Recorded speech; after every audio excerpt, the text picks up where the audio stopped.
Hey, this is Ricky Running Waters, and you're listening to Verbal But Shenanigans. our shenanigans are cheeky and fun. Yeah, I mean, his shenanigans are cruel and tragic. Which makes them not shenanigans at all, really. Evil shenanigans. I swear to God, I'll pistol whip the next guy that says shenanigans.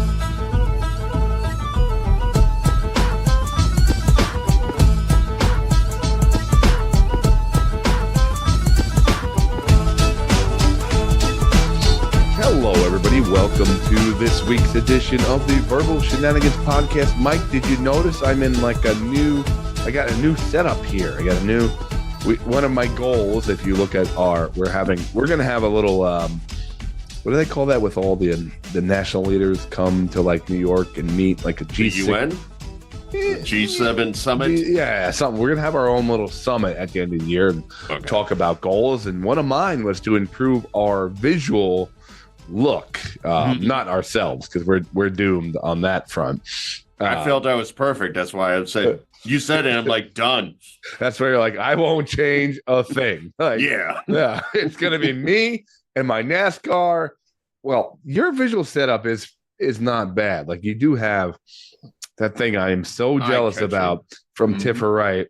That is the eye-catching piece that he was supposed to send me a copy of, so I will be contacting Tiffer. But you do have a twerking Chewbacca original, super detailed photo. But anyway, you might see that I have a new setup here. I just wanted to show you around. I know this is not most people are listening on audio, but so I'll describe some of the things that are behind me. Now, Mike, you might see behind me, this is an ode to all the OG podcasts that we've done, like the original series where we did this segment once a month. And that is, of course, Bear News. Of course. I could play the song here. I might even put it in there just for fun. But there's no Bear News this week, but there is a nice photo of a bear right there. Yeah, that's Bear News enough. That you don't it. need. Yeah. In fact, if you have a Bear News story, rip it up because you just performed there. You can't do any better. All right. On top of the Bear News thing is my dogfish lanyard with the New York Cosmos keychain that you made them send you, and bottle openers, more specific. Yeah. You made them go into production to make them some. I think that's the most beautiful part of that story. For those who didn't, go back to the Eric Stover interview, but the ending last question was, I brought up how I got a bottle opener when they were starting to play down by Coney Island, and it had New York Cosmos on the bottle opener, but it wore out. And my general question was, how do I get a new one? And Eric Stover, who's basically trying to build an entire team, I don't think they didn't have players yet. I think they have one player now. Yeah, now they have one player. He's like, yeah, and he replied back and said, "Oh, we don't have any, so I'm specifically telling him to go get one." So somebody on that team who's I mean, how many are generally on a roster to begin the season? Maybe 20 something. And they're at one with a few months before the season started. Somebody had to stop what they were doing to say, two idiot podcasters need a New York Cosmos bottle opener. One idiot, yeah. Well, one leaning towards stupid, one way above stupid. All right, so let me take you on the tour here, okay? So behind me over here, let's go to the right. Now, over here is the letter that I wrote to my not a letter, a news story I did about the janitor in my high school that was insanely jacked. He kind of looked like the white version of the guy from the Green Mile. I read this on the air one time, and you went with it and accused me of I didn't accuse you of anything. I said the janitor did everything to you. So let's correct that up. Now, a poor man who died of cancer. Let me tell the audience that you accused him of sexually assaulting me. Oddly enough, I think Michael Clark Duncan, who was the big guy in Green Mile, died of cancer. Wow, that's so odd, Mike, that someone died of cancer. What are the odds of two people having cancer in this? Well, one thing they don't have in common is yours touched you in various places and took you into the boiler room to do it. But So there's a little podcast history. Now, if you if you go to the top left here, is one of my favorite pieces, which I might have to figure out a way to preserve because one, I did get the win a couple weeks ago, deservingly. But this is the Burlurkey or the Burkey. Yes. I couldn't figure out which one. I think I like the Burlurkey better. It's got a good rhythm, Burlurkey. Yeah. The only thing that I noticed, I put him on the wall and his penis towel fell off. Oh man. But this is as inside joke as you can get to the podcast. No one would ever laugh at this unless they've been following us since many moons ago, because it has you murdering people with a Commander's jersey and bodies and Disney and dogs, and that's way too much to explain for an intro podcast, but it's there. Yeah, I feel you need to go to the next level. I feel like you need to punch a hole in the wall and put some like rotors in there and stuff. And have a button so that spinning with a light on it behind me. Yeah, so when like somebody's like, explain this Burlurkey, and then you press a button and the little cotton will go in and out when you do that. So if you can just go forward with that, I appreciate it. Now, behind me is all the books we've gotten from guests on the podcast before. So let me go through a couple of them. Long Live King Kobe. That is not a funny one or a light one. Okay, but it was one of my favorite episodes of the podcast because we stepped out of our comfort zone. We went from musicians, artists, athletes. We do that all the time.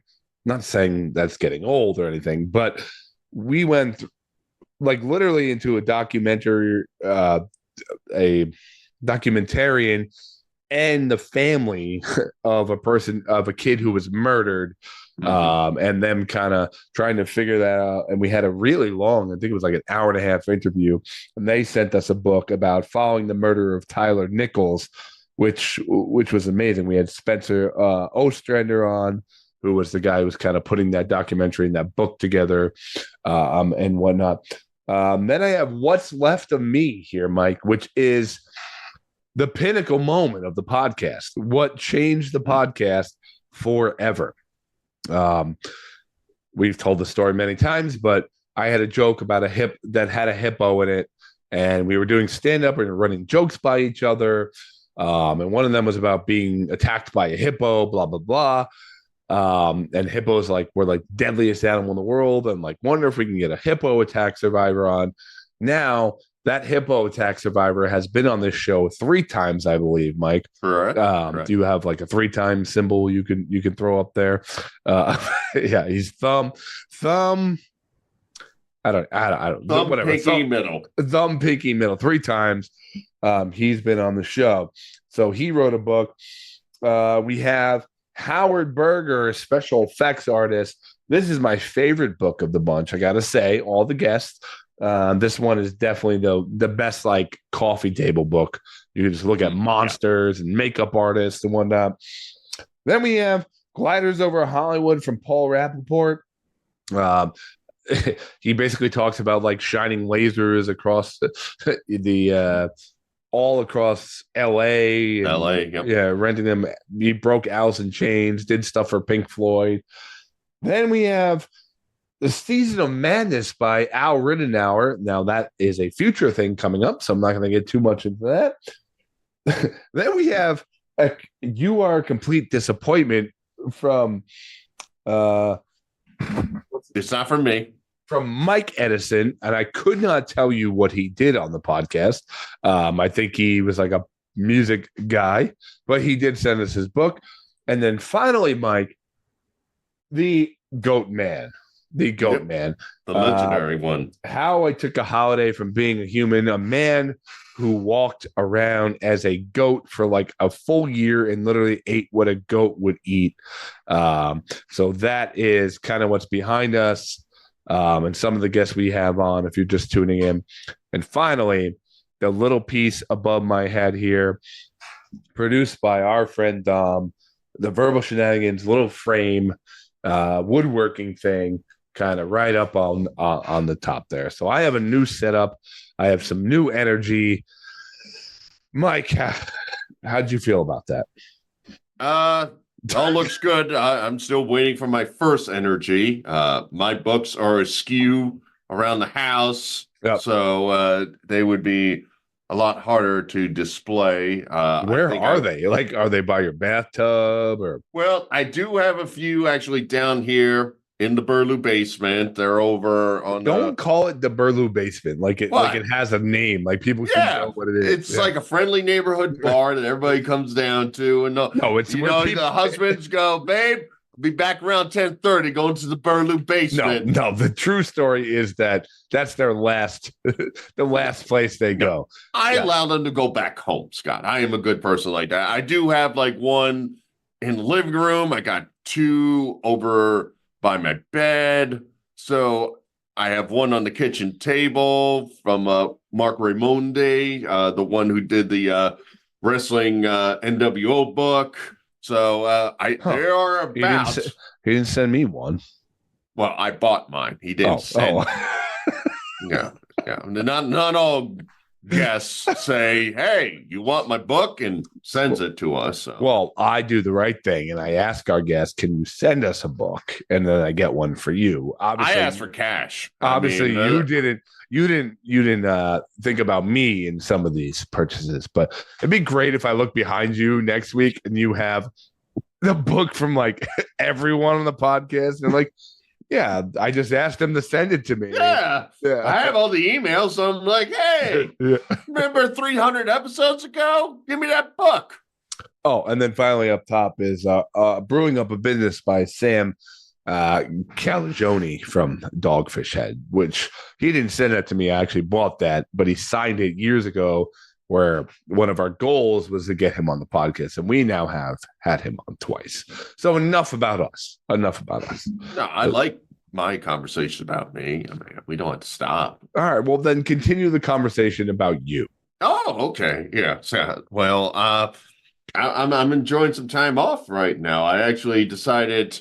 Oh, that's right. You're off right now. Yeah. I'm a gentleman in the past where you're not a gentleman, so stop. I'm a distinguished gentleman. I didn't finish, but I digress.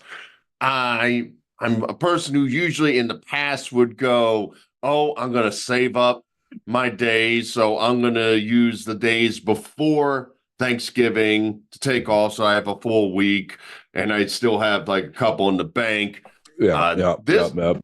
This year, I basically haven't used any of my days at all, so I had to just start using them. So I took the full week after Thanksgiving. That's a nice move. Yeah, that's 11 straight days off, and I'm going to repeat the feat Christmas time.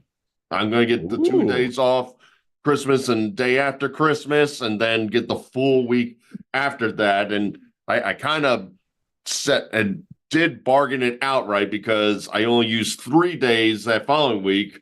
Then we're off for New Year's.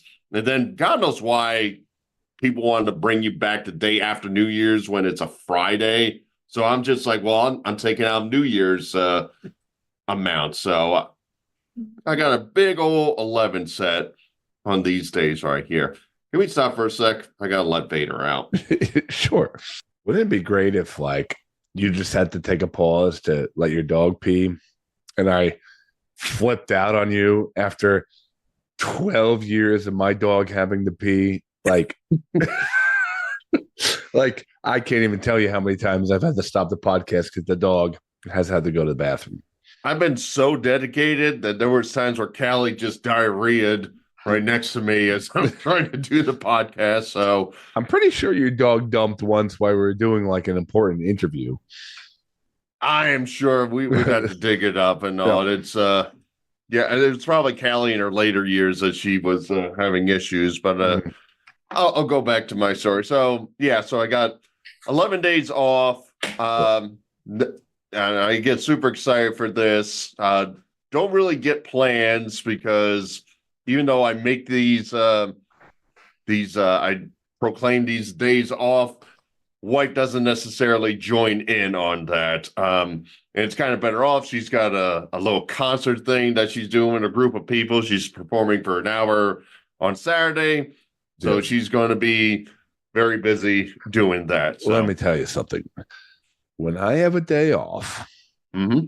and there's no wife and no children, it is the greatest day in the entire world. Yeah. It is there's nothing better. Like, oh, I could do what I want to do. I could work out. I could watch it, whatever I want to watch. It is heaven. I can listen to podcasts and the Wu-Tang Clan at loud volumes. I can do whatever I want. You're telling me I can do this all day? People be like, I don't know what I'll do when I retire. I'm like, I know exactly what I'm going to do. Zero problem. Okay. So vacation starts off on Thanksgiving Day. We decided to go and help a friend who does volunteering work down in Carrollton.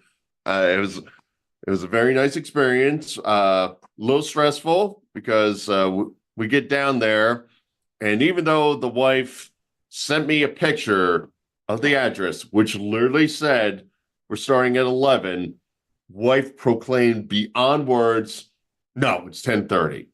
I'm like, babe, let me literally show you that. No, there's a website, and I went on it. It says 10:30, whatever.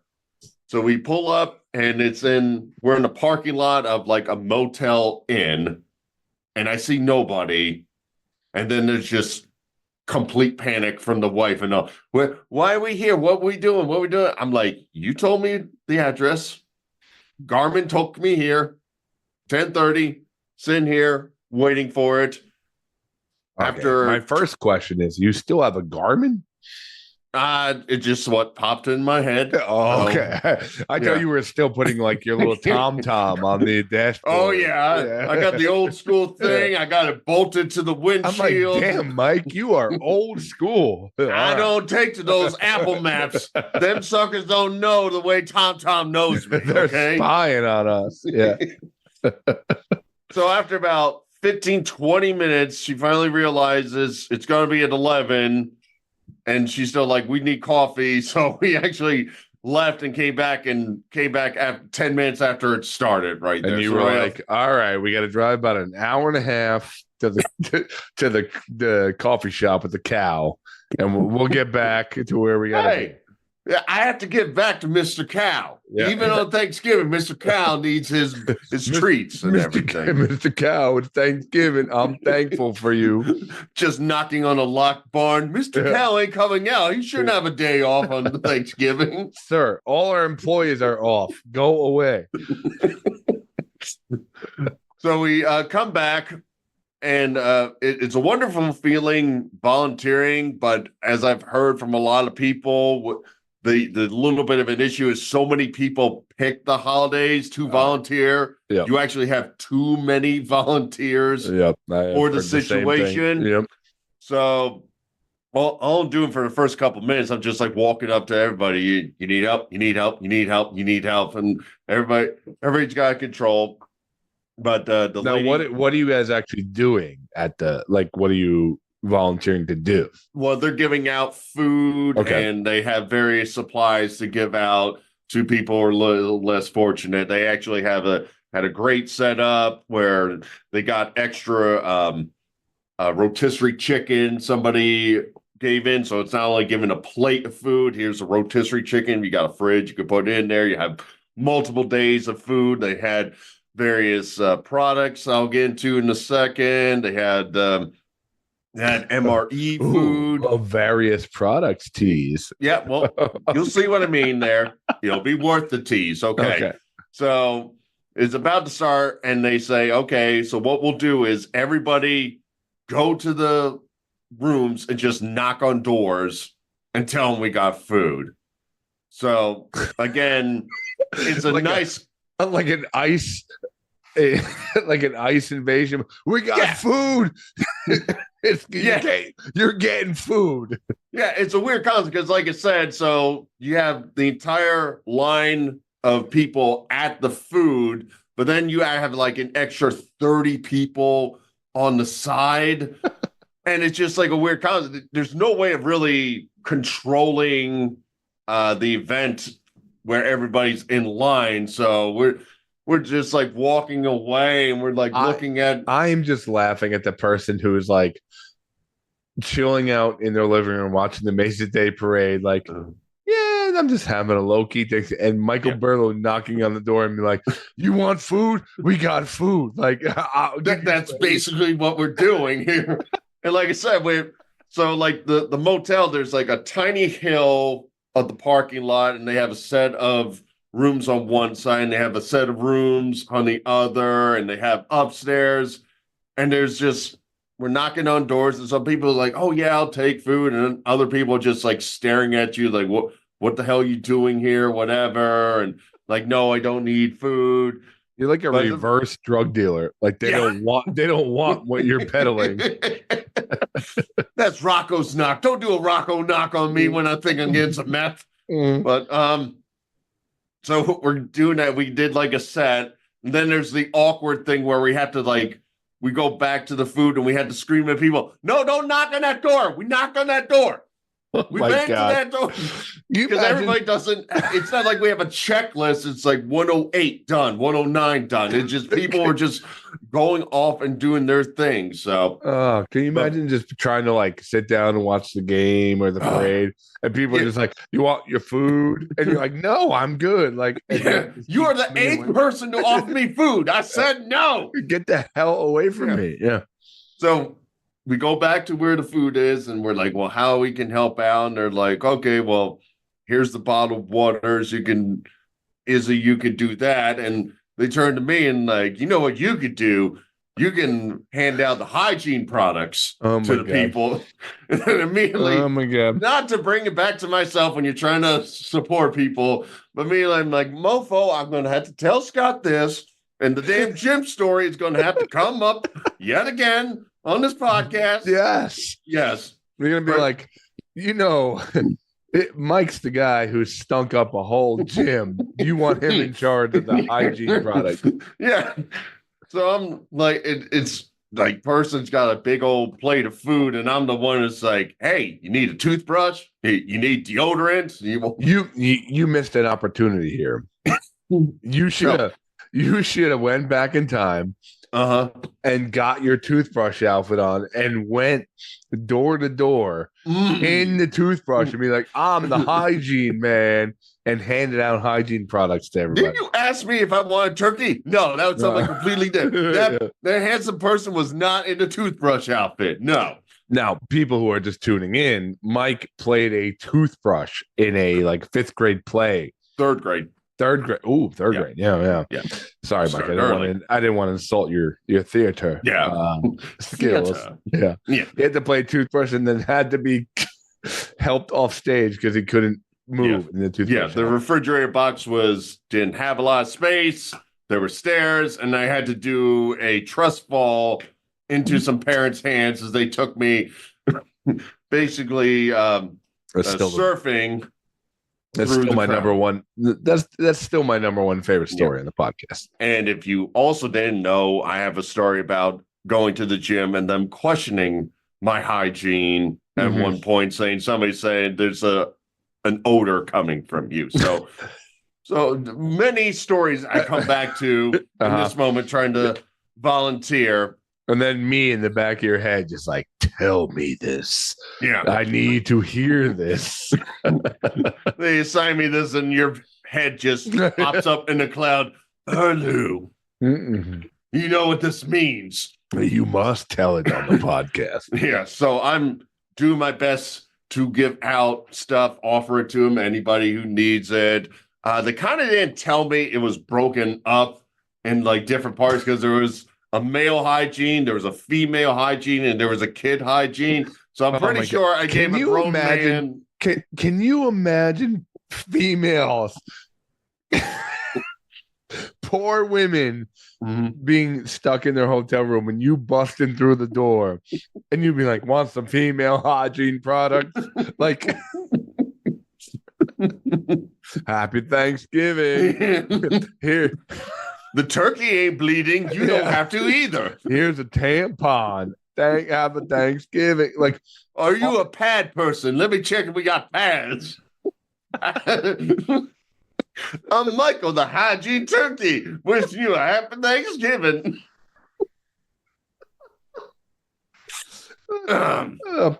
Okay. Okay. Continue. So we did that hotel. We helped out as much as we can. We went to a second batch. There was like 2 motels connected to each other, and we were giving out food there. I didn't really have a job, so I was like the bag guy for a while. So like every poor person coming down the aisle with food, I'm like, hey, that looks heavy. You need a bag, and that's you want a bag and a tampon. So we did that for 2 hours, and it was a good feeling. I was very happy. People are very appreciative. Definitely.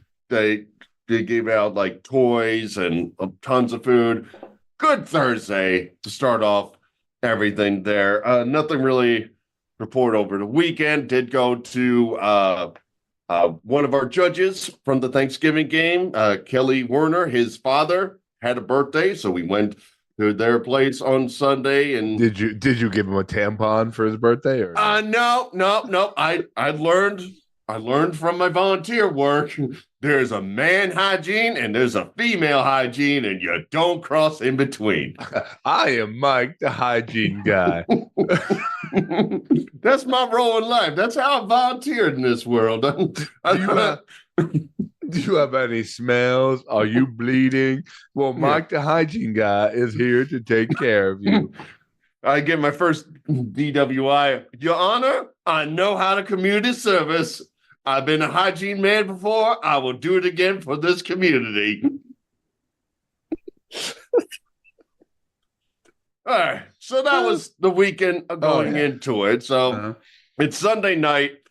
And as I told before, I'm a person that will just go to a random city or town or whatever and like chill out, go to a coffee shop, go to a brewery, and items like that. But December weather's really kicking in down here. I mean, I'm sure you could tell. I know you're supposed to get like some snow coming or has come or whatever, but we've been getting a lot of rain down here. It's just nasty, so it's not really like walking around weather. Do you want a wet tampon? I think it's still good. It's very absorbent. It's very absorbent. So I know it works. But so I didn't really have an official plan going in to my Monday, and kind of to get me right off in a bad mood to begin with. As I went into my bathroom and I tried to flush, I could feel the handle just like go straight down, and the chain broke. That's because you put all the tampons down the drain. Well, they don't need them, so it's time to get rid of them. You're now the sewers tampons. But the chain broke on my toilet handle, so I was in a kind of a good mood to begin with, because I'm like, all right, now I'm gonna have to use spare time to fix my toilet. No, I turned off the water. I've done this before. I'm sure there won't be any problems doing the second time. That's foreshadowing. No. Okay. So we finally get to Monday, and it's like 10 o'clock, and I got nothing of note to do. So my wife is really trying to encourage me. She's like, so trying to be supportive. Oh, what kind of venture you're going on? What you're going to do, this or that? And it's just like, stress is getting it. I don't know what I'm going to do. Okay. Around 10 o'clock, I say, you know what? Like coffee houses. Let me find a coffee shop I've never been to. Maybe something with a view. So coffee shops with animals and a view. No, I didn't specifically request animals in that situation. And I'm trying to find new places, so I can't just go back to the petting zoo. Okay. Right. So I find this place. It's apparently right on a river. You look on the Google search, you see, the people who do the shop with their coffee, little paper cup in their hand, and the river right in front of you. I'm like, beautiful. That sounds relaxing. I'm going to go out and do this adventure. And I'm going out, and it's like 35 minutes away. got my full day ahead of me. Who cares if I gotta travel? And I'm going through the city. I'm hitting lights. Everything's fine. I can't wait to get to my coffee shop. And it says I just have to make a left-hand turn, and I'm going to be at this coffee shop. And I notice gates. I notice I'm going to be pulling into a gated community, which didn't make sense to me. Hi. And apparently, you guys want tampons? I don't live here, but I am a person of hygiene. I can help you out. So I pull out and I do some more Google searching, and apparently this coffee shop is in a gated community, and the only way to access it is to pay a $15 a month fee to get into the gated community to get to the coffee shop. And I said, well, I'm never going to be here again, so that one makes sense. So scratch that off. But okay. You know what? I feel like a breakfast sandwich, Scott. I feel like a good old-fashioned, maybe a biscuit started. Or bagel. Mm-hmm. Absolutely. There's nothing better. So I'm like, all right, what's nearby? And they gave me a place. I'm like, all right, it's 15 minutes away, but I'm getting me breakfast sandwich right now. Things are looking up. And I go through traffic, and I hit all the lights, and I go through. Apparently, they advertise some kind of cafe that's in an office building, and not just like something where you go, okay, people are readily going in there. I like that you're just intruding every step of the way. You're just going into a gated community. You're going into an office building. Yeah. Like I park. I'm walking. I'm trying to figure out where it's at, and I'm like in front of the building. I even I put my head in there to kind of look what's going on, and I see there's a security guard right in front, and I didn't feel like trying. I'm just here for a breakfast sandwich. I know you probably got insurance companies in here or something like that. So I said, okay, I'm gonna scratch that off. Let's go back with the original plan. I'm going to go to a coffee shop. I'm going to go to somewhere new. And I put in a place, and I'm going to it. I'm like, dang it, I've been here before, but fine.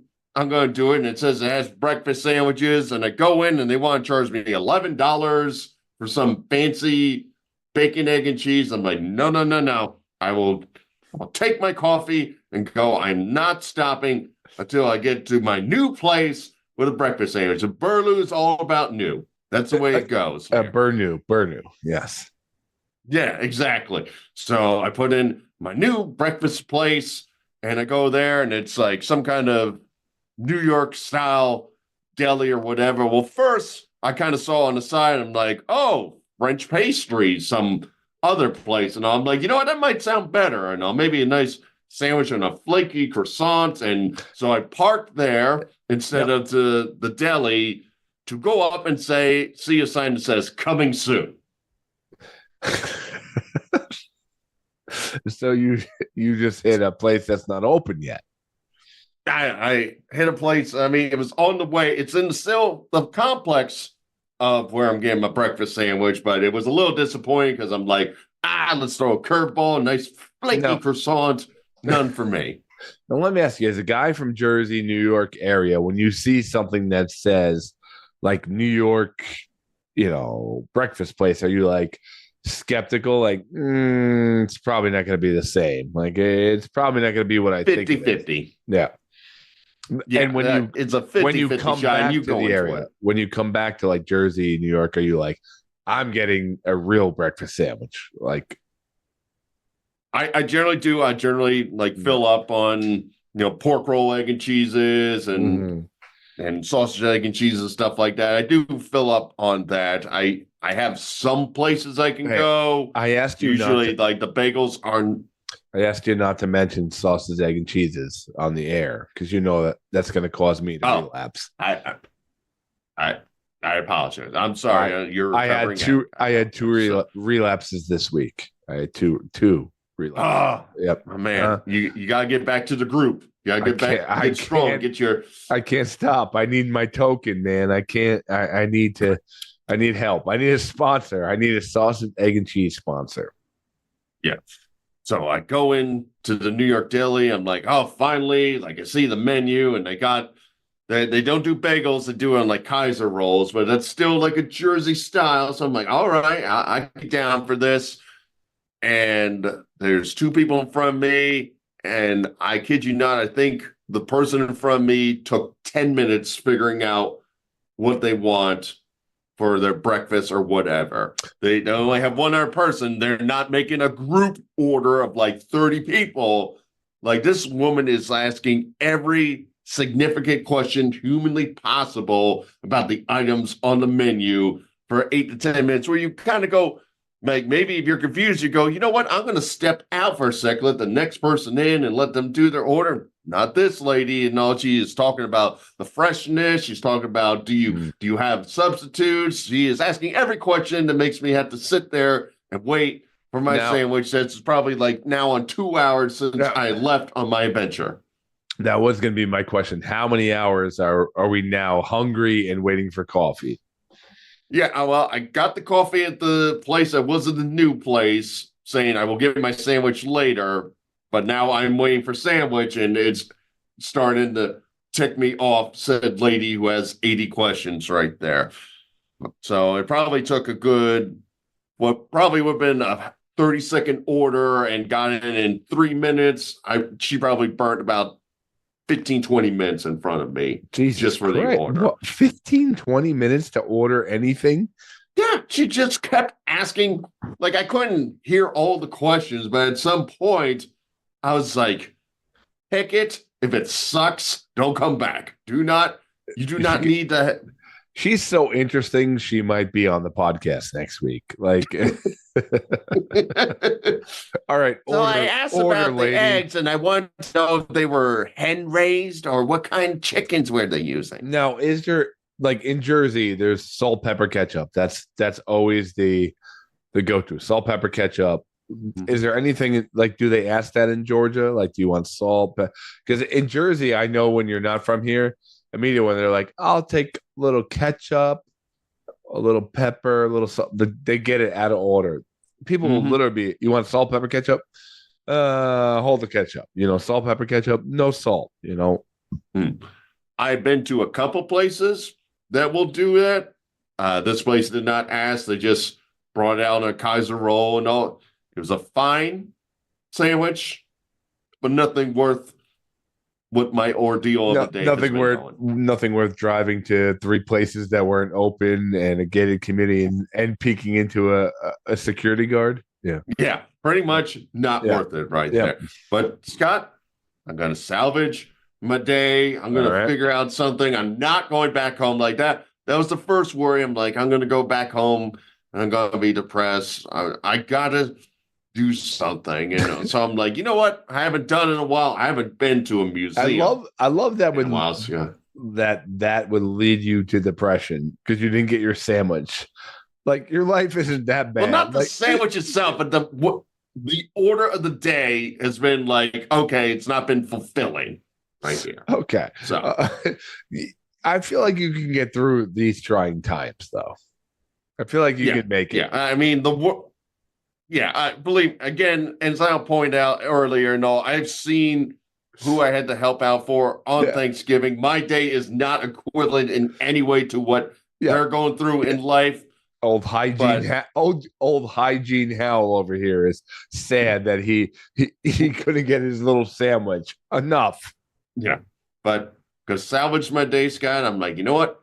I haven't been to a museum in a while. I'm gonna go on the Google and say museum near me, and I come across this one, the Museum of Illusions. It's supposed to be a whole museum where it's like you do look at certain things. I hope the illusion. I hope the illusion is it doesn't exist. Like, why am I in a parking lot? Why is there a gun in my face? Why did I pay $5 to get in the? Well, you fell for the Museum of Illusions. So that is it's in the middle of the town, so it took about 30 minutes. But Mike Burlew is going to have a good old day at the Museum of illusions. I'm going to have a grand old time. And I got into the museum and I came to the conclusion, if you're not there with somebody, that was a dumb move right there. Number one, there's no one to counteract the illusions. That's like everything, like with pictures and stuff like that. Like you one really guy's in the foreground in the yeah. So like one of the items is like they have the slanted floor and they paint the background the wrong way. So when you take the picture, it's like, oh, that person on the right is huge and that person on the left is small. You know why it doesn't work? Because you only have a large person in the right hand corner. So everything's just like photo accurate in your illusion museum. Well, like they have displays and so forth, and like some of them you're like, oh yeah, I could see like the heart is pulsing and just staring at it, and then it's stuff is like it's supposed to do this. And I'm like, it's like a magic guy, or like I'm squinting and trying to get it. They had this weird one where it's like, oh, they give you a QR code or you can scan if you're by yourself to take the pictures. And all the illusion is there's a box and you just crawl under and your head is sticking out of the box. Like there's no scientific illusion here. It's just you're in a box and your head is sticking out of the box, and that's the illusion here. I love that they're like, you put your significant other in the corner and you're here, and then you're just in the box looking just life-size normal, and it ruins the whole photo. And on top of it, like I came in right after another couple started ahead of me, so every illusion I'm trying to get to, they're just taking their time, and I'm like, I don't want to skip the illusion. I'll wait for you to be like, whoa. So I'm going through that, and like I said, it's kind of disappointing. I'm trying to get Burlew's vacation day off to a great start. I feel like you take your vacation days very seriously. Like it has to be amazing. Like it has to be. It doesn't have to be amazing. It has to be fulfilling. You're like so far nothing. No, you're like the Clark Griswold of vacation days. Like it needs to be perfect and amazing. And if it doesn't, you're depressed. I wouldn't say it has to be perfect. It just has to gain. I mean, let's remember the last vacation day before all this was me telling you I went out to a city 2 hours away, and there wasn't really anything there that drove my attention or anything to drive back and pick up a dog. So I'm starting to see a pattern that you just drive to abandoned places, and I think it's a cover up for you to feel like where you could put bodies. No, there are no bodies in my stories this week. There's no Disney. Oh, shucks, it's a gated community. Can't put it there. Oh, shucks. It said it had a river. I wanted to put the body in there. There's a river. But it's a gated community. Yeah. Oh, shucks. This is a security guard. You're just covering up everything as usual. Oh, shucks. The illusion isn't the body disappears. Oh, shucks. I can't come here alone. Oh, man. Yeah. So it's a little disappointing, not worth it. And on top of it, like you scan the QR code and they're like, well, if you want the pictures, you got to pay like $6 for it to get printed out. And I'm like, I'm not paying for a picture that I'm going to get depressed looking at it. No, I have plenty of those. That's your major flaw. Yeah. Because we could have had a picture of you doing illusions by yourself, and we could have made t-shirts out of this thing. All right. I still got vacation days. Maybe I'll go back. But anyway, so I'm in the museum. I'm like, God, I wish I had something to do. And I look across the street and there's a yard house. Have you ever been to a yard house, Scott? I'm not sure what a yard house is. Yeah, so yard house is they're based out of California. I've been to one before in California, and it's the people who have like when I went there before, it's like 100 draft beers of any kind throughout. Yeah. Oh yeah. And then you can get a pint or you can get the big ass yard. Yes. Okay. Of the beer. And I'm like, oh, cool.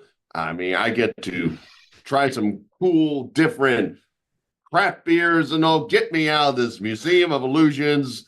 I'm getting my day right. I'm going to Yard House. And I go in and they put out the menu. I'm like, oh, there's so many choices. I can't wait for that. I will take this beer. Sir, it's Monday afternoon. We basically got tapped out that one over the weekend. Shame. That looked delicious. Dang it. I will take this honey wheat over here. Yeah, that is tapped as well. Say another.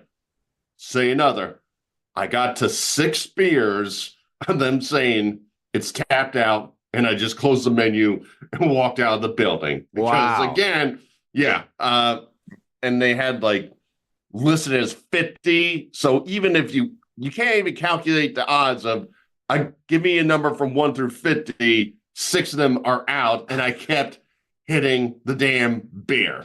They're like, Mike, this is still part of the illusion. I never left the museum. This is amazing. You guys got me. Yeah. So I end up going to like some other food place, and the pretzel was all right, and the house lager was nothing to write home about. And I'm like, well, I guess I'll leave. And then I look at my parking app and I'm like, I got still like 40 minutes left on my parking.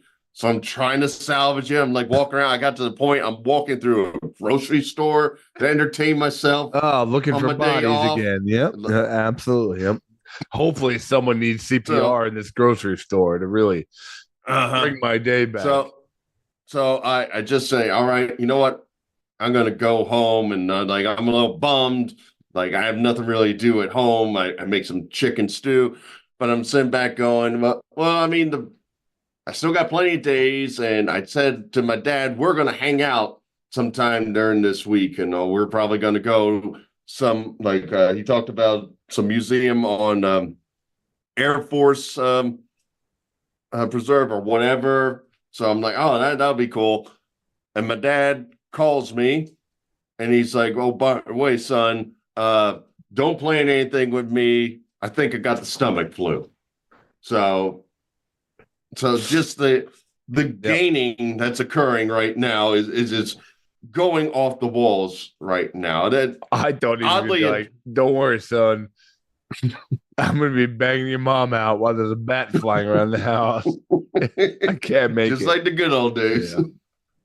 So it's like nighttime. I'm like, you know what? Let me get the stuff for the toilet.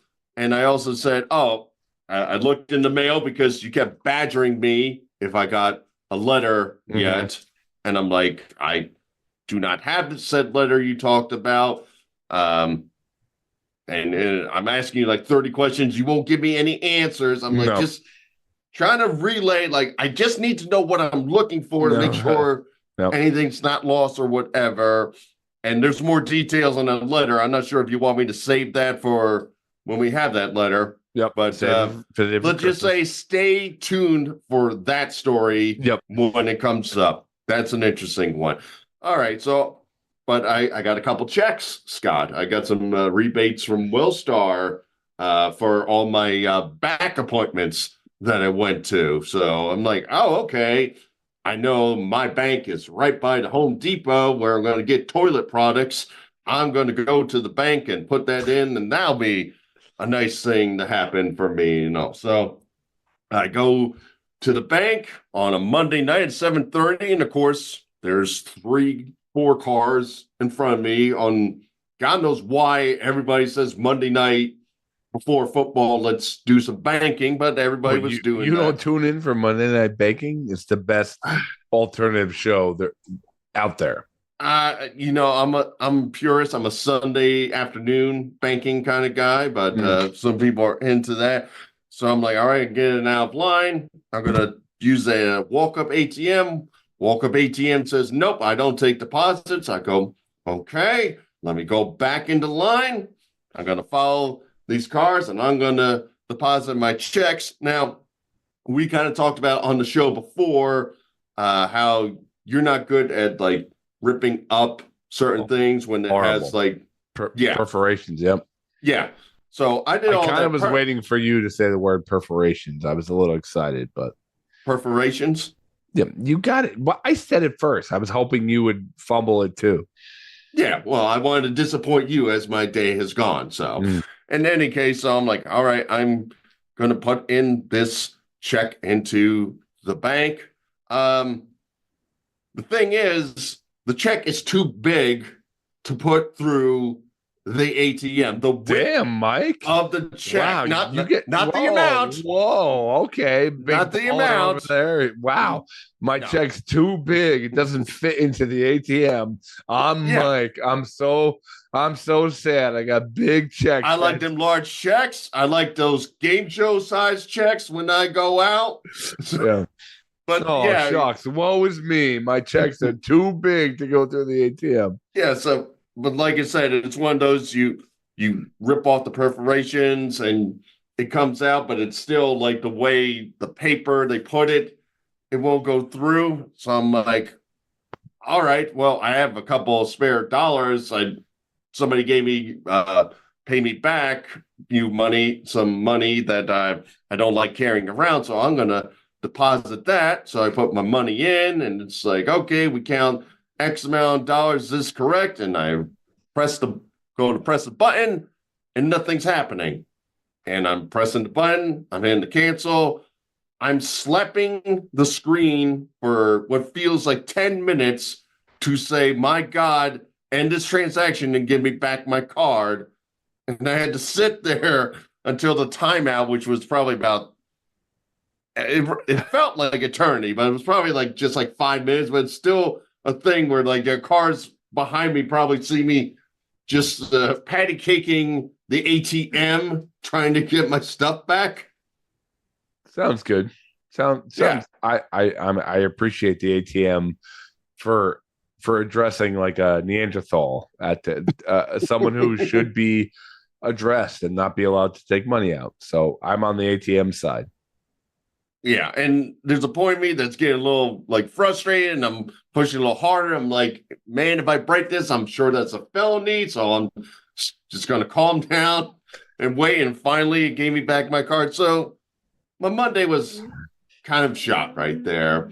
And we go into today, and the wife sees me wake up, and she's trying to be good old wifey and support me. What are you going to do? What are the plans or whatever? And I kind of had to tell her I don't really have plans for Tuesday. And one of the main reasons is we, full disclosure to everybody, we did 2 interviews today. Mm-hmm. And when like Scott kind of brought it up, he's like, do you want to interview? I won't spoil the name. I'm like, yeah, that sounds good or whatever. Not remembering we already have like an afternoon interview later this week. Yep. And we have an evening interview today. And when he put it, I'm like, at first, I'm like, yeah, whatever, not realizing it's going to be dead in the middle of my days off. So I'm like, okay, can't do travels to gated communities and museums that suck. I'm going to have to stay home for most of the day today. But I guess I got something to do. I have that toilet to fix, if you recall, my handle and so forth. So full disclosure for anybody listening for the first time, we talked about I'm not exactly a handyman. Scott has mocked how my near 80-year-old dad has to come over my house to fix various broken things that have occurred in the house. I have changed a toilet seat handle before, so I'm like, I should be fine here. Yeah, I got this. Nothing whole. I mean, I had the stopper, change out the stopper with the proper chain. That works great. What I did find out was the nut on the handle was kind of oxidized, so I couldn't just peel it off. So I'm like, okay, let me go get a wrench. And I kind of reminded myself that I am not the greatest in putting my tools back after I use them. So I was in my garage for a good 20 minutes trying to find a wrench that will work with said a situation. I ended up finding a really rusty pair of pliers that could loosen it up. On top of it, what really screws with your head is apparently, for some reason, toilet seat or toilet handle nuts are reversed. So naturally, as you're turning to the right, for some reason, all of them were built. So you had to twist it to the left. And it took me a good 6 minutes of screaming, why the hell is this not working for it to happen? I just love that your whole day is just you yelling. Yes. Why are you so angry? Because I deserve better in this world, and this toilet seat handle is really pissing me off, Scott. Here's what I don't understand. Here's a guy who tells everyone, be like me, I'm the best, I'm the first draft pick in heaven, and all this. And the minute you have something that goes wrong, you're screaming and panicking about why my day can't go wrong, and why God hates me. I guess this is like the humbling days of God.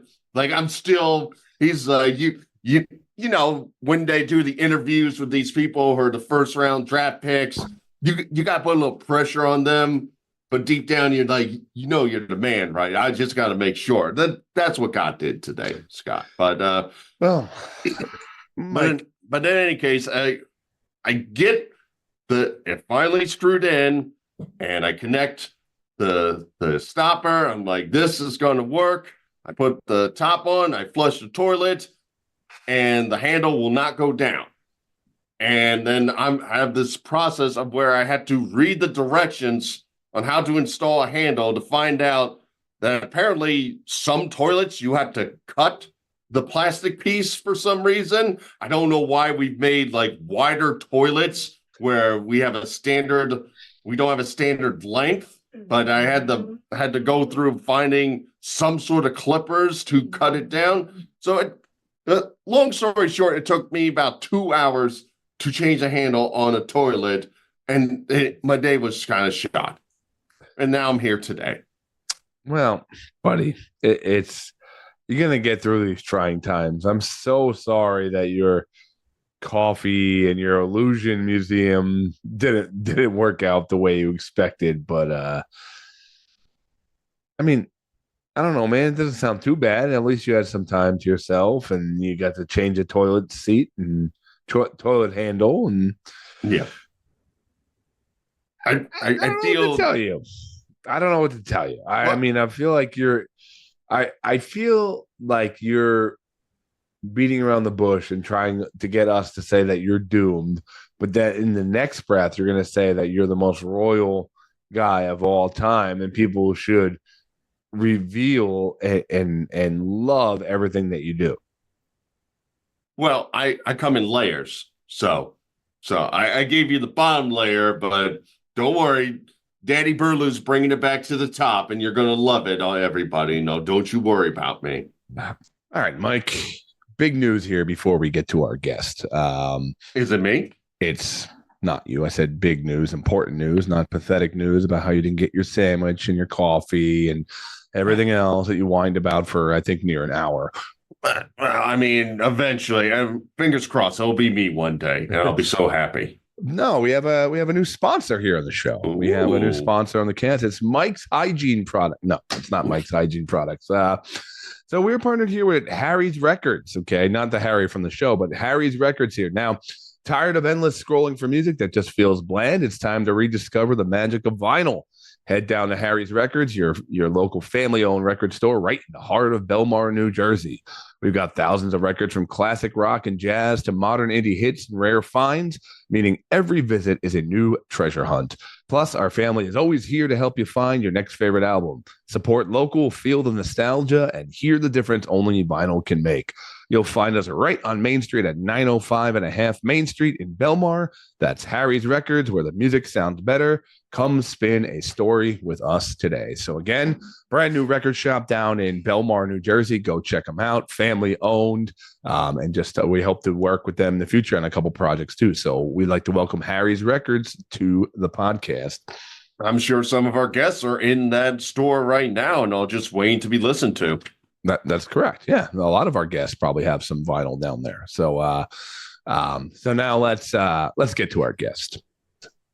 Well, I had a bad day, but this next person we're bringing on had an amazing career and still doing some amazing things. So you're comparing your day to his career.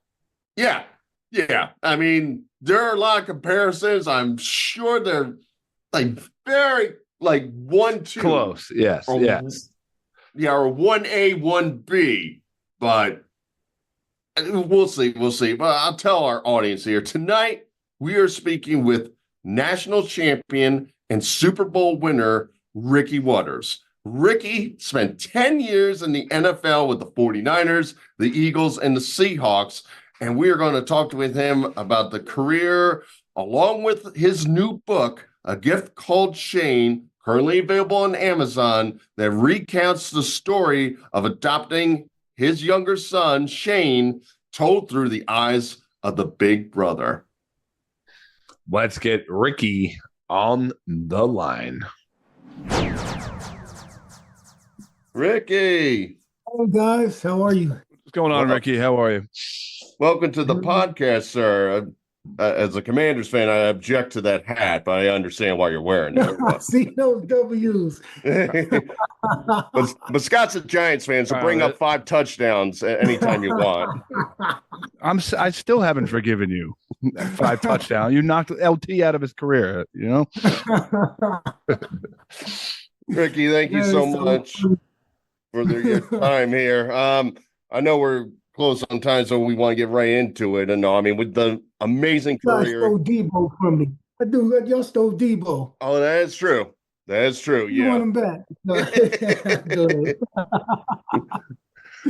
Now, with your incredible career, college champion, NFL champion, right off the bat, who was your favorite person to just beat on the field? Who was that person you just loved to either juke or outrun to get in for 6 points? I don't think Scott wants me to say it. Go ahead, say it. Let me tell you, LT, because LT, he would chase me on the field and he would chase me off the field. I would see him at the Pro Bowl. I would see him at all these different events.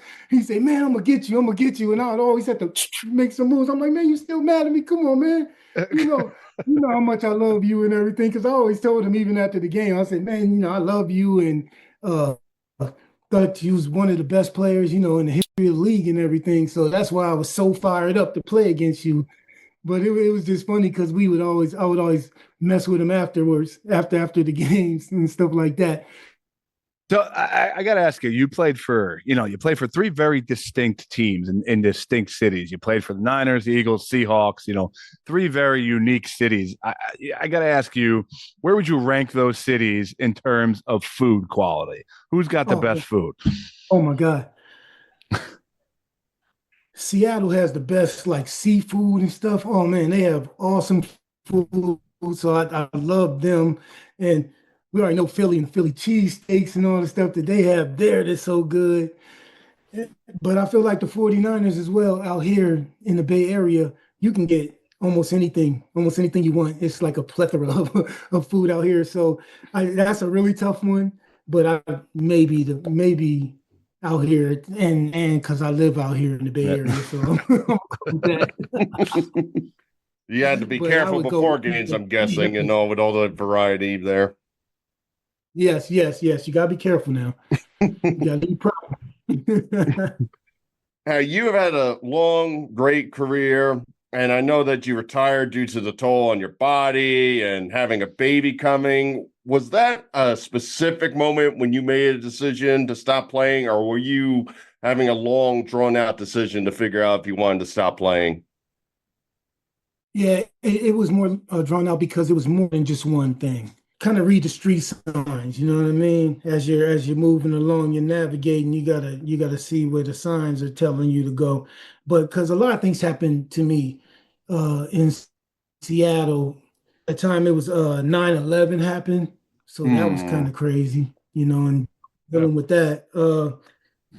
I had my first son, Tiger Roll, he's in heaven now. He passed away. He didn't make it. He was premature. He didn't make it. So, and that that happened during the season. So I had to deal with that during the season and try to, keep myself focused. I'm the leader of the team. Guys are looking up to me, depending on me. So I had to stay focused for that. But it was slowly taking a little toll on me. The fact that that happened. And my son, Ricky Jr., came and at the time when I was at Seattle as well, and he came a year later on the same day, October 4th. So it was just like all these signs are just like, man, and then I got a big injury as well, where I had to kind of question whether or not I wanted to keep going or not. I knew that they had some young backs in there. They had Sean Alexander. I had already was preparing him to take my place because that's what you do. Guys helped you get there and helped you when you first came in. I know guys helped me, so I helped him.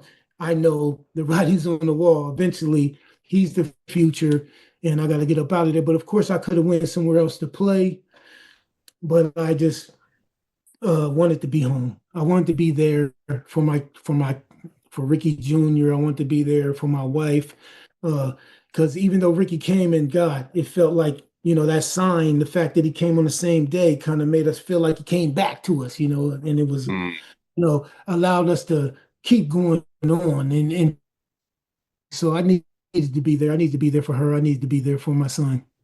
Yeah, totally understandable. Like that leads is kind of one of the reasons we have you on. You ventured into writing. You have your book coming up. Can you tell us? You got to give us a little information on how you came upon, like, okay, I'm going to go from deadly running back to children's author. Tell us about your book called "The Gift Called Shame." Yeah, that's something that just came about. It's kind of amazing that I wrote it years and years ago. I wrote it when we adopted Shane. Shortly after that, I wrote it to kind of commemorate the moment. And for Ricky Jr., I saw it. That's what it through his eyes, because he was always telling me that he wanted a little brother. Even at Christmas time, you give me a list of what you want. Top of the list, little brother. Oh, little brother. Yeah. Then it turned into just little brother and nothing else. So, this is really amazing, And so, yeah, I kind of wrote it for him and for Shane as well when he would become able to read. So the fact that it turned into a book like this, the fact that we were able to find people who were saying to me, God, that I would read it sometimes for people, the poem that I wrote, and they would say, man, that would make a good children's book, and my wife was saying as well. So I was like, wait a minute, my wife said that. Now these other people are saying that, and they were saying there's no book out there like that. They said even when they have books that are on adoption, because my youngest son was adopted, I was adopted, I was able to pay that forward. They're like, there's no stories like that. There's normally they're like they're animals, and they'll have different animals kind of sure. Yeah. They show it, but to show people, and the fact that we are the nationalities that we have going on. And my wife's Chinese, and just the whole situation, it would make up for a good book. And we tried it, and man, did it turn out to be a great book. And I'm just loving the fact that how people are receiving it. And we dropped it for National Adoption Month, which was November. And once that came out, man, all the love I was receiving for the book, number one, and then like people really understanding what I was trying to went through. It's just lovely to be able to do that. And there's nothing more fulfilling, I will tell you, when you can just hold up that book and read it to these little kids. And the kids don't want to get up. They're not wanting, they're not saying, oh, when is this going to be over? That kind of stuff. I'm showing it to them, and they're doing it. I mean, I had a translator there because the library, and there was a lot of Chinese kids there. And so I was reading to them, and I saw how she was like so demonstrative and explaining what I had just said. And I'm like, wow. So then I started being more like that, and now they really love it. And they're even like when I read it, they're not only quiet and staying there and loving it and looking at the pictures as I'm showing it and everything. They want me to read it again. So that's awesome.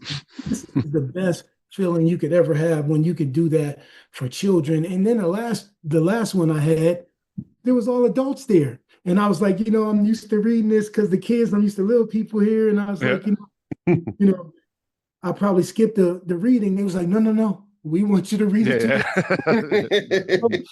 So it's just so amazing. I can't even tell you how much I appreciate the love that I'm getting for this book. And because it's in my family, it's giving myself and a piece of me to the fans and the people that I appreciate as well for helping me get to where I am. Love that. It's funny. I picture you're going through training camps in the 90s and then having to go through figuring out illustrators and edits and all that. I'm assuming that's almost as hard. Yeah, definitely. If I didn't have my wife, man, my wife helps me out so much, and she's so instrumental in a lot of the things that I do. And that was one that she definitely had a big part in bringing that to life. So on a more serious note, like, if people are listening or, prospective parents or people are thinking and considering adoption, is there advice you can give future adoptive parents? Like, whether it's the process, whether it's the mindset, whether it's the reward you get from doing it. What advice could you give people who might be looking to as adoption as an option? Yeah, the process could be easy or it could be hard. With us, we had a failed adoption first. So, and a lot of people have that. Things happen. So it was an easy situation for us to adopt. But I'm telling you, it's worth it. It is worth it to do it. Even though I have a biological child, the fact of being able to pay that forward, something that the love that I was given as a child brought in, never made me feel like I was different or anything like that, or some way wasn't part of their family, and that just know that there are kids out here that need you, that will love you so much, for bringing them into your household. And if you show them that love, they will return that love to you. And I'm telling you, it's just as fulfilling to me as I know it is to them, because I try to be the great dad that my dad was. My dad was there for me every day. He was always picking me up when I was falling down or when I wanted to quit and didn't think I had it or didn't think I was fast enough or tough enough or smart enough in school, different things like that. He was always there for me. And to be able to pay that forward to a child, man, that is I feel like it's one of the greatest loves of all, and also for them to understand that kids like that, they need a lot of things. So if you can't adopt, not everybody can adopt, but you can mentor, you can still talk to these kids. You can still be there for these kids. You still can cause. You can still be a part of these kids' life. And I'm telling you, it's so rewarding to be a part of these kids' life, especially a kid that doesn't really trust, it's hard for them to trust. But once they kind of give you that trust, you can never betray that, obviously, and you can never, but I'm telling you, man, they will love you forever and they will be the greatest kids, man. There are kids right now that I have mentored and that they're younger, and now they're kids and now they have families and they still call me all the time to ask me about things, how to be a parent, and how to be a better father and different things like that. They're asking me, and then they're also just hitting me up. Happy Father's Day, that kind of stuff. Happy birthday, all that stuff. They care and they are so giving. And that's what I want people to understand. It doesn't matter how they came or if you're adopted them. We always wanted for our family, for Shane to know that amazing. Now he's like a young man, and he's adjusted very well and he's doing so well. And I know that's because of the love that we gave him, and also his big brother, man, who was like a little dad to him. He was like so awesome to him, and to this day, never close the door on him, never say get out of my room, anything like that. He make me sick, all the stuff that you might hear siblings go through. Sure. It's a different dynamic with them, and they're so respectful of each other. And Shane is so appreciative of Ricky.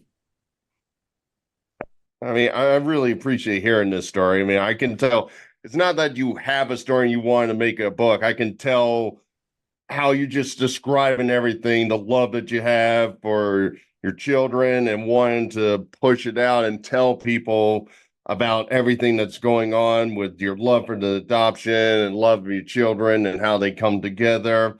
So out of curiosity, if they decide to make a movie either about your kid's book or your life, who's getting in Ricky Waters' cleats? Who can properly show us who Ricky Water is on the screen? It got to be somebody real debonair, some real smooth and cool. So it couldn't be like Will Ferrell or anything, like someone completely. Loving what he does, you know what I mean? But I need some Idris Alba, you know what I mean? That's a good choice. That's a good choice, man. I need Denzel or somebody. I need Denzel. I need somebody. He's a little up there, no? Maybe in like your coaching years and all. It's like in my older, my older. Ricky goes right for like the top two guys. Yeah. That's a weird choice, Robert De Niro playing Ricky Waters, but I'm digging it. But I love him as an actor now. Ricky... Michael Jai White too, because oh yeah. Yeah, he was great in Sinners, that guy. Yeah, I loved it. And he's Diesel. Ricky, we can't thank you enough for getting some of your time. Really got to love you as a player, and I'm love seeing what you're doing right now. If you wanted to tell our audience how they can get a hold of your book or your socials on where they can find information about it, where are the best places to go? Yeah, Amazon.com is how you can pick one up. RickyWaters.com. Check me out. There's a lot going on there too. I say those are the two best ways. Yeah, and I would like to reiterate, I hated you as a player. Well, thank you. It's been in our conference for a few years. We weren't too fond of you for a little while. Between the Niners the Niners and the Eagles, rough, man. But I like you now, Ricky. I like you now. That's all that matters. I appreciate that. All right, Mike, Ricky Waters. Like, it's funny because he was talking to me about like how much he loved killing the Giants and running away from LT and whatnot. And you talk about how crappy your day was, but yet your football team is just absolutely killing it this year. You predicted them to be so good, make the playoffs, and they're doing exactly that. So I don't know what you're complaining about. Funny thing happened on the way to the Super Bowl. We made the Washington U-turn, if you will. Like anytime you have happiness, you know how they say turn that frown upside down? We tell you, no, if you start smiling, go back. And that's what's happening this year. Yeah. So I don't know what you're complaining about. The Commanders are really entertaining with Mariota throwing picks in the last minutes of games. And I don't know why you're so upset. I mean, I could have a kicker who has a ball in front of him, and he's like, you know what? You know what's better to kick? The grass. Hey, you know what's funny? You think that makes me mad? I think I took the Giants for 6 wins this year. They're going to get probably, I don't think they're winning another game. So 2 wins this year, and it will just be the status quo for the next who knows how many years. The only plus I can take is I think we have the quarterback. That might be the only thing that is exciting going into next year.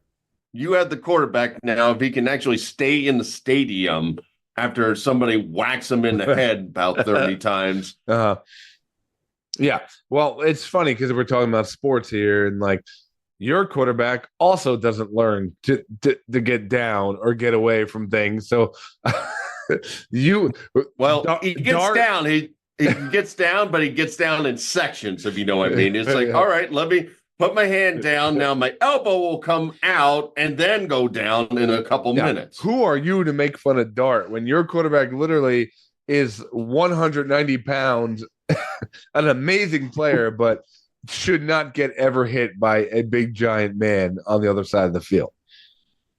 Yeah, he's the twig that says, I can take this hurricane, and then learns his lesson afterwards. Yeah.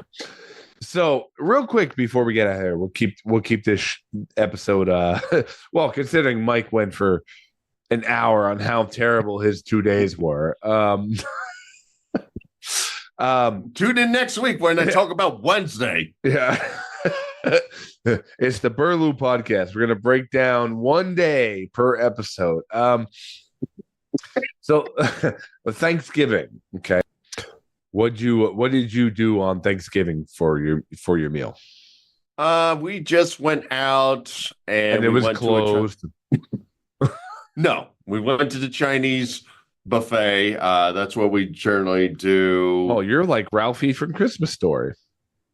He went to a Chinese restaurant. I went to a buffet. But, the buffet. Do you have a special? Yeah. Do you have a special word for the theater over there? Well, I like eating out at the buffet. The buffet. We did, yeah. It's just our regular tradition. We know they're going to be open. It's always some good food. Wife loves sushi, and they got a whole like sushi bar there. They brought back chicken on a stick, which was really exciting for me. What do you mean they brought it back? Like it went away for a year? It went away. That's like one of my favorite things when you go to a Chinese buffet, the whole like big old chicken wand on a stick or whatever you call it. And they took it away from my favorite Chinese restaurant. And I was like going through the line. I'm like, oh my God, honey, they brought it back. And that's like the one highlight of these last few days, to be honest. Do you ever realize all these things that are happening to you are because of you? You probably overdid the chicken on a stick, and they're like, we can't put that on the buffet anymore. This man took too much chicken and too many sticks. I will say I could down a good 6 or 7 of those bad boys. And those are like one Meanwhile, of my favorite they're things like, oh, he hasn't been here in a while. Let's put it back out. And they see you coming through the door and like, ah, Christ. And he's mad. So I hosted Thanksgiving. Okay. Ooh. As I tend to like to do, it is my favorite holiday to host. And I got through, I don't with the 2 kids, I do a little bit of like a supplementation. I get some stuff from Wegmans, so I order like some sides and the turkey, and I do a couple sides and stuff. So it makes it a little bit easier. It's a little bit like rewarming kind of directions, and everything's great. Yeah. Thanksgiving meal is going like the making of it is going great. My parents come over, my sister comes over now. All Scott here is like, well, I'm hosting. I have a day off, and once a year, I like to get a little bit of a bottle of bourbon to celebrate the holiday. Like I like bourbon. I think I probably buy 2 bottles a year, maybe one at Thanksgiving and one maybe like July 4th, something like that. So I don't really drink anything but beer. But you're hosting. I don't got to go anywhere. I don't have to drive. So, you're putting in the stuff in the oven at 1:00, and you're starting it. Yeah, let's try a little bourbon. Okay, let's get the festivities going. I got the music playing. The whistle. Wet the whistle, exactly. I'm playing music. I'm having a good time. The kids are just chilling out with grandma and grandpa and my wife. And, like before dinner, let's have a second bourbon. Try it again. Why not? It's a holiday.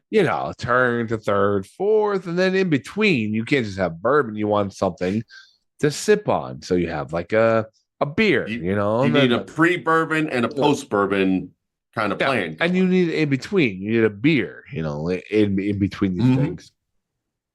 So, the meal goes on, and I'm like, whoa, I'm feeling a little intoxicated here.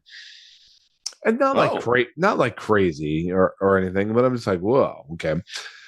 And the meal, we have a great meal, whatever, it's fun. And then we're going to have people over for dessert, And then the adrenaline kicks in because like my brother's coming over and my friends are coming over, my dad's coming over, and I'm trying to be like super host, like, does everyone want anything? Everyone want a drink? You want some food? You want turkey sandwich? You want a pie? Whatever. It's Thanksgiving. And I'm like, Dad, we got 2 fireplaces here. Let's make a fire. Like let's put on a fire. He's like, you got kindling? I'm like, I got kindling. And I like run to the backyard to some big stick pile I have, loading the fire with kindling, excited. Were you prepping for that? Yeah. Were you just waiting for Dad to ask you that question? Did you disappoint him one year? Dad, let's have a fire. Do we have any kindling? No. So I had this whole pile of trees I chopped down, and I'm having a great time, But all during that time, I'm having like a little bit of bourbon during the time. Okay, Well, so these are some of the major accomplishments you're doing here. Yeah, so I'm paying the rewarded bourbon after every step. Yeah, I'm being super host. I'm being great. I'm jovial. I'm not like being like upset drunk or anything, or like a mushy drunk, or I'm just like that would have been me. I'm just having yeah. You would have been like, I didn't get my sausage, egg, and cheese. I had to stick my head into the gated community. Woe is me. Blah blah blah. Do you want a tampon? Mm-hmm. But I all of a sudden, like, the night's going on, like my sister and her family leaves. Good night, give me a hug, My brother and his family leaves. Good night. The neighbors leave. My wife goes to bed with my daughter, and all of a sudden it's just me, my mom, Dad. And I'm like, okay. And they're staying over. So they're staying over the house, and we love having them over. And I'm like, okay. Oh my God, here's the opportunity. As I said on the podcast before, I'm starting to find these little sentimental things. And I'm like, hey guys, you want to put on a movie, relax. And, my mom and dad will have like a Bailey's at the end of the night on like a holiday. And I'm like, I'll have some bourbon, like have some more bourbon. So I'm like, let's put on a movie. And I know my dad's favorite holiday movie is It's a Wonderful Life. And I've mentioned this many times. I also adore the movie. I think as far as filmmaking and when it was made, I think they really pulled it off. And I'm excited to watch it. Now, here's the problem. I go to turn on the TV, put it on, and I'm like, let's find It's a Wonderful Life. And I go to the search thing, and all of a sudden at that moment, all the bourbon just hit. And I'm trying to type in It's a Wonderful Life with my parents watching me, as I'm like, and side note, my mom has like a broken foot, like she's recovering from surgery, and I'm like getting her an ice pack and stuff like that. And I'm like, I feel like they're like, oh my God, he's doing such a great thing. We're going to settle down and watch It's a Wonderful Life, talk. Yeah. I can't see the letters too well. And I keep typing in It's ITS and then wonder you and then backspace. And then I would backspace it to like the T and the it's and then be like, it's and then wonder and then like mess up with like hitting X or something like that and have the backspace. It took me 15 minutes to type in It's a Wonderful Life, and then the search didn't come through because I don't think I had an apostrophe in it or whatever it was, like whatever search I was about to say. That's gotta be the worst when you can barely see and they're like, no, it's not It's Wonderful Life. It is a wonderful life. And then finally I'm embarrassed and I'm like, I go down to like Christmas movie classics, like some app or something like that, and there it is. And I click on it and I think it was even asking me like, do you want to watch it? Or it might be like $1 on Fandango or some stupid app. And I'm like, yes.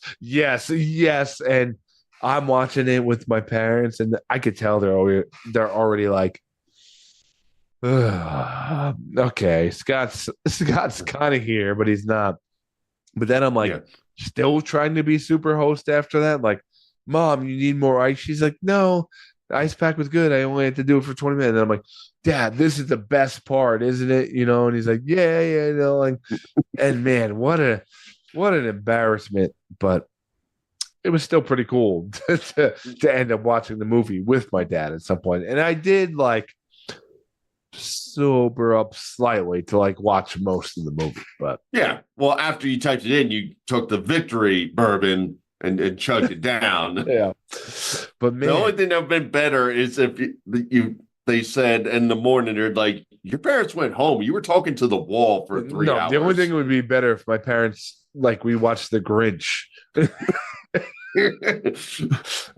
I can't smell. We're watching Santa with muscles. No. The Hulk Hogan classic. But yeah, I mean, what are you going to do? I was hosting. I was having a good time. I was relaxed. But, man, really hard to put those words in at 11 o'clock at night after a whole bunch of bourbons and turkey and beers and stuff like that. So now, do you feel like you might have slightly failed at the end as a super host and maybe take down some of your duties, maybe ask the wife to be like co-super host at some point next year? I think I took a couple points, off. Like they're like, oh God, like maybe we won't stay next year because he's gonna make us watch Christmas Story and he's gonna be like, it's the best Christmas movie of all time. Now Elf is the shortest movie title. Yeah. That's what we're watching. Hey, you guys want to listen to the Christmas podcasts I made and stuff like that, and the Christmas albums I made and stuff like that. But yeah, but overall, it was a fantastic Thanksgiving. But old Uncle Scott had a couple too many bourbons, and he'll survive. But yeah, that's why next year we're going to go down the gin just to build your system up, and then come back to bourbon in like 2027 or so. Yeah, but it was a good Thanksgiving, and it was a great episode tonight. Well, I guess it was a great episode. I mean, you complained a lot. I got drunk in front of my parents, and then we had Ricky Waters on. So I don't know how that glues together at all. But Mike, anything? We made it work. Yeah. What do you got? I think just after we talked about how great our Thanksgivings were, and again, as much as I had like jokes and so forth with the volunteering work, I strongly recommend it. It was such a wonderful feeling to do. So if you can have the time to go out, Feeding America, Feed Hungry Children Now.org is the website. They will give money for everybody having issues with certain things, economy, getting their food stamps and so forth. That's the best way to give if you're not able to give your time. Go to Feeding America, look it up on if you didn't get the website, but if you can volunteer, do that. If you can't, that's the next best option. I love that you're like walking around telling people, I got tampons. I'm from Feeding America. Yeah. Now, don't put this in your mouth. It goes to a different opening. I'll show you. I'll need a volunteer. Honey, come over here. And I would just promote the Verbal Shenanigans podcast, guys. We keep doing this. We have the Christmas episode coming up. We are grinding these interviews out. It's funny because I feel like we're working at this as much as like people work towards the end of the year to hit those like bonuses and hit those, get the guest in and stuff like that. We have been interviewing people nonstop. We have a lot of cool things coming up, and we could arguably say we have a month of Christmas stuff coming up. A lot of Christmas themed guests, just to put it out there. And Ricky freaking Waters, man. We had Ricky Waters on the show today. So other than that, guys, life is funny. Laugh at it. Keep the wind at your back. I will be there for your hygiene needs whenever possible, holiday or non-holiday days.